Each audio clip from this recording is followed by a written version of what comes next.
He's gone, but certainly not forgotten, and his latest album proves it. The late, great George Harrison reaches out from beyond the grave with Brainwashed, a set of music he started recording before he died. The album was released by his son Danny and his good friend Jeff Lynne, who now join me from London.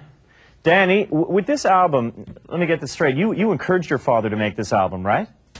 Yeah, in a way. I mean, he didn't really need much encouraging when he ever got sort of an idea in his head. If he, you know, if he wanted to do something, he'd do it, you know, better than a lot of people. And he was very determined when he got his mind, you know, on something. But it was, you know, a combination of him having these songs for a while and being in a position where he wanted to do it, and you know, us saying, you know, come on, let's do it. The lovely thing about the album, too, I mean, considering the fact that your father knew he wasn't long for this world at that point in time, is that it's a marvelously uplifting album. Glad you think so. Was that purposeful on his part? I'm not quite sure. I mean, he was an uplifting person to be around, and he liked things that were happy and nice and not just negative sort of creativity, if you know what I mean.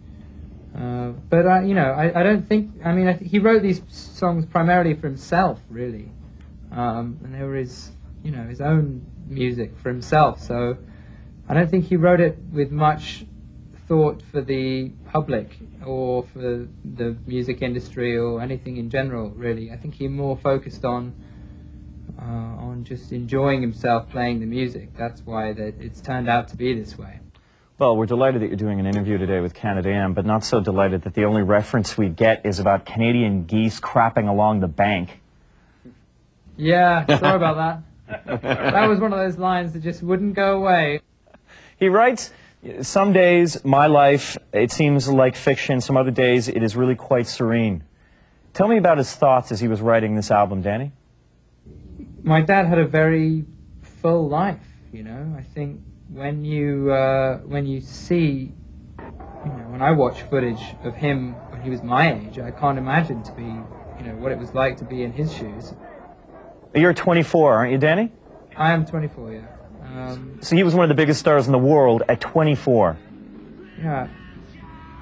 I said to him last year or the year before, yeah, well, something, you know, I'd done my degree, and I was like, well, you know, I've got a degree, you know, I'm this age. And he laughed, and he was just like, what was I doing when I was 23?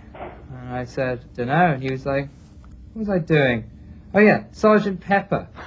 And I was just instantly just like, oh. Yeah, that's kind of intimidating. Yeah, you know, it could be. Yeah, 23 to have accomplished Sgt. Pepper is really something. Why don't I throw one at you, Jeff? How much of the record was completed while George was still alive? Well, most of it was completed, of the record. And George used to come by my house in LA quite often. And he'd always have a new song with him. And he'd strum it on a ukulele. And I'd always go, wow, that's brilliant. And he did actually write like about 6 or 7 songs that he played to me that brand new on the ukulele, and I said, wow, you got to record that, which he did, thankfully.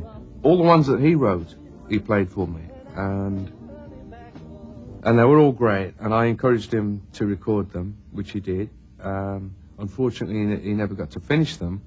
That's how me and Danny became involved in finishing the songs off, finishing the records off, sorry.